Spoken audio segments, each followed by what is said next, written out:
Ils occupent des rayons entiers en magasin, se déclinent à l'infini et à tous les prix.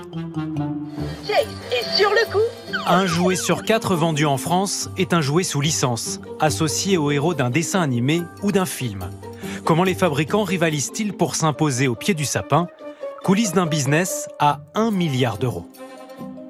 À quelques jours de Noël, Océane, Sohan et Lenny ont une idée très précise du cadeau qu'ils voudraient. Une Barbie Pop. Des cartes Pokémon. Axiote Pikachu. Dans leur chambre, leur personnage préféré justement s'affiche partout. 2 chaussons de Pikachu. Accessoires, poupées, déguisements ou cartes, ils s'approprient les personnages dont ils parlent tous les jours dans la cour de l'école. Quand je suis arrivée en CP, j'ai vu des gens collectionner des cartes et j'en regardais, j'ai commencé à en acheter. Et pour les parents, difficile de ne pas céder. On ne lutte pas. C'est trop fort? Oui, parce que là, c'est vraiment un petit plaisir. Noël, il faut que ça reste vraiment le plaisir de fin d'année. Portés par de nouveaux dessins animés et de nouveaux films diffusés à la télévision et au cinéma, les ventes de produits dérivés décollent à chaque sortie.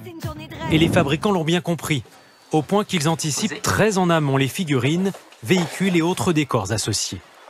Dans la rédaction du scénario, ils vont imaginer une série de personnages, une série d'accessoires qui vont pouvoir être déclinés en jouets principalement. Et plus l'histoire elle sera puissante, plus elle va intéresser un nombre d'enfants important et plus les produits dérivés seront nombreux et plus fortes seront les ventes.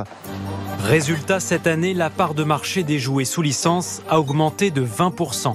Avec en numéro 3 des ventes, les héros du dessin animé Pat' Patrouille. En numéro 2, l'univers Barbie. Et enfin, Pokémon, champion toute catégorie pour la 3e année consécutive, grâce à de nouveaux amateurs inhabituels.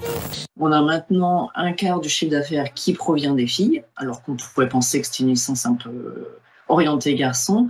Et on a aussi une catégorie de consommateurs qu'on appelle les kidultes, qui sont les consommateurs âgés de 12 ans et plus, qui revient sur la licence. Qu'en est-il du prix de ces jeux sous licence? Ils peuvent être jusqu'à 40% plus chers selon les modèles et les marques. 1, 2, hop.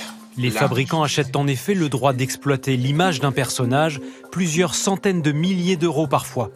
Ce créateur français a inventé un jeu de société Harry Potter. Le montant de la transaction avec la marque est bien gardé.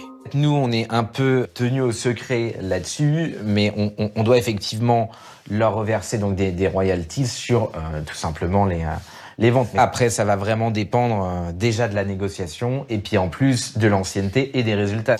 En moyenne, les royalties représentent 10% du prix d'un jouet sous licence en France. Une contrepartie qui ne freine pas les fabricants dans un marché du jouet en bonne santé, plus de 4 milliards d'euros au total cette année.